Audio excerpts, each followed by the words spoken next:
नहमदुहु व नुसल्ली व नुसल्लिमु अला रसूलिल करीम। अस्सलामु अलैकुम वरहमतुल्लाहि व बरकातुहू। राय इस्लाम में तमाम दोस्तन की खुश आमदीद। प्यारा दोस्तों, अज बेहतरीन मालूमात खणी तवाजी खिदमत में हाज़िर थियो आहियां। यकीनन अवांखे पसंद ईंदी सोई है त अज सदक़े फ़ितर के बारे में तवाजी खिदमत में कुछ फ़ज़ाइल ऐं मसाइल अर्ज़ कंदुसि। पर उन खां अॻु में अवां सां गुज़ारिश आहे त जेकॾहिं अवां असांजो चैनल सब्सक्राइब नाहे कयो त असांजे चैनल खे सब्सक्राइब कयो ऐं गॾोगॾु घंटी जे निशान ते क्लिक कयो ताजो असांजी हर अचण वारी नई मालूमात तव्हां ताईं आसानी सां पहुची सघे। तो प्यारा दोस्तों, सदक़े फ़ितर जो सो वाजिब है। नबी करीम सल्लल्लाहु ताला अलैहि वसल्लम जिन एक शख्स के हुक्म फरमायो तो वनी मक्के पाक जी गलियन में ऐलान कर त सदक़े फ़ितर वाजिब है, यानी फ़ितरो वाजिब है। तो इन जे बारे में अवांजी खिदमत में कुछ सवालात उन जवाबात अर्ज़ कंदुसि। तो प्यारा दोस्तों, सवाल नंबर 1 ही है त फ़ितरे की शरई हैसियत छा है। तो प्यारा दोस्तों, इन जो जवाब है त फ़ितरो वाजिब है, यानी सदक़े फ़ितर वाजिब है। सवाल नंबर 2, फ़ितरो मुक़रर करण जी हिकमत छा है। तो प्यारा दोस्तों, इन जवाब है त फ़ितरो मुक़रर करण जो 2 हिकमतूं आहिनि। नंबर 1, फ़ुज़ूल ऐं बेहुदा ॻाल्हियुनि खां रोज़नि जी सफ़ाई थी वञे। नंबर 2, मिसकिननि ऐं ग़रीबनि खे रोज़ी ऐं ख़ुराक हासिल थी वञे। सवाल नंबर 3, त फ़ितरो कंहिं ते वाजिब है। तो इन जो जवाब है त प्यारा दोस्तों, उन्हनि तमाम मुसलमाननि ते फ़ितरो वाजिब है जेके साहिब निसाब आहिनि ऐं उन्हनि जो निसाब हाजत असलिया खां फ़ारिग़ हुजे।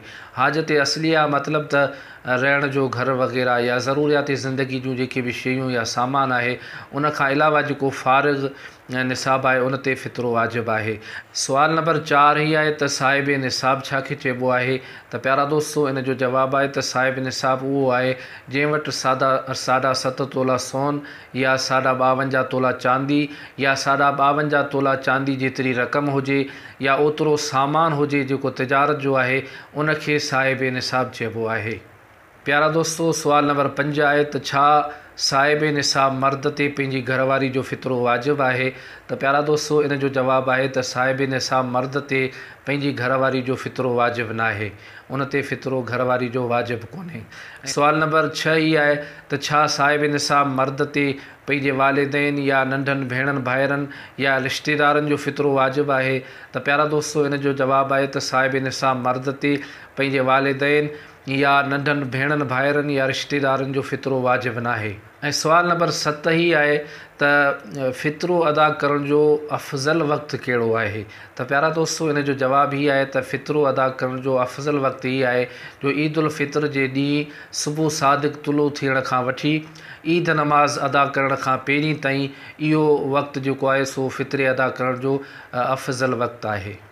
सवाल नंबर 8 ही है त ईद उल फ़ितर की रात या रमज़ान मुबारक के कंहिं भी ॾींहं में फ़ितरो अदा करे सघिजे थो या न।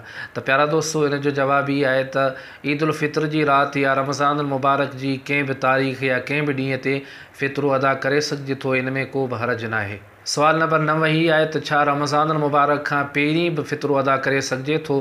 तो इन जो जवाब है त जी हाँ दोस्तों, रमज़ान मुबारक खां पहिरीं भी फ़ितरो अदा करे सघिजे थो, सदक़े फ़ितर माण्हू ॾेई सघे थो, इन में को भी हर्ज ना है। सवाल नंबर 10 ही है त जेको ॿार पंहिंजी माँ जे पेट में हूंदो है तो छा उन ते भी फ़ितरो वाजिब है, उन जी तरफ़ खां भी फ़ितरो ॾेई सघिजे थो या न। तो प्यारा दोस्तों, इन जो जवाब है त जेको ॿार पंहिंजी माँ जे पेट में है तो उन ते फ़ितरो वाजिब ना है, उन जी तरफ़ां नथो ॾेई सघिजे।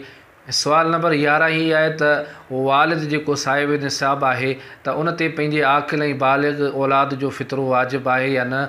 तो प्यारा दोस्तों, इन जो जवाब है त जेको साहिब निसाब वालिद है तो उन ते पंहिंजे आक़िल ऐं बालिग़ जो फ़ितरो वाजिब ना है, जेके औलाद है उन जो फ़ितरो उन ते वाजिब ना है। तो प्यारा दोस्तों, फ़ितरे के हवाले से सदक़े फ़ितर के हवाले से मूँ कुछ चंद मालूमाती सवालात तव्हांजी खिदमत में अर्ज़ कया ऐं उन जा जवाबात भी अवांजी खिदमत में अर्ज़ कया। तो प्यारा दोस्तों, ही मालूमात यकीनन अवांखे बेहतरीन लगी होंदी।